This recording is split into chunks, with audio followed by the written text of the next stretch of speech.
From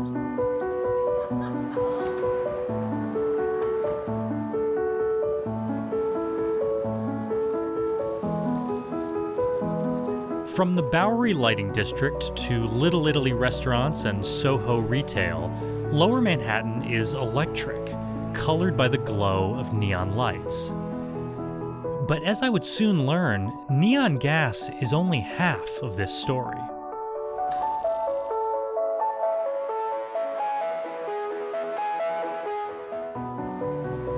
It's functional, it's a light, it's living, and it's made by human hands, and I think that whether that person knows that or not, it comes across. Jeff Friedman, owner of Let There Be Neon, invited me into the workshop where I met glass bender Ed Scrippa.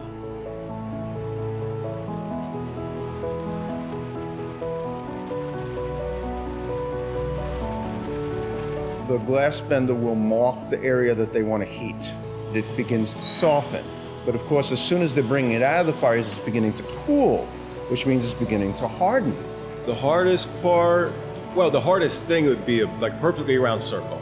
And the smaller, the more difficult it is to make it look perfectly round. Ed says of all the letters, Q can be particularly difficult. It's got a lot of curves and tight angles.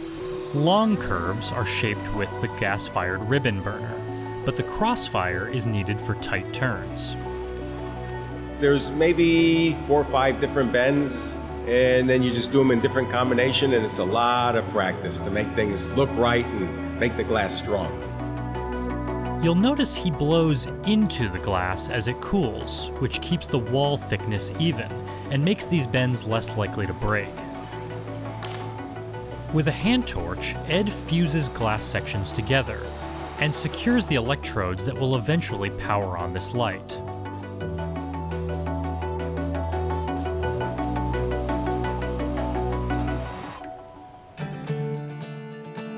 When neon gas is electrified, it glows bright red. It's that classic neon sign red.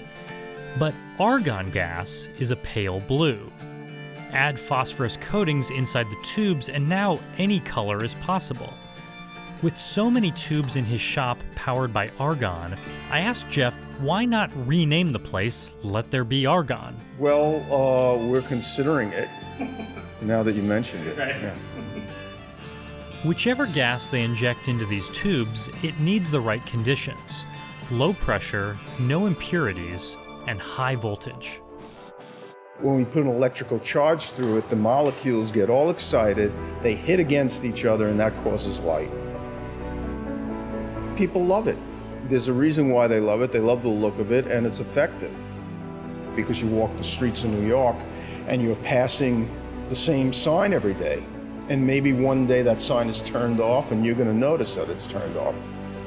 You're officially emotionally attached to it. A relationship has developed.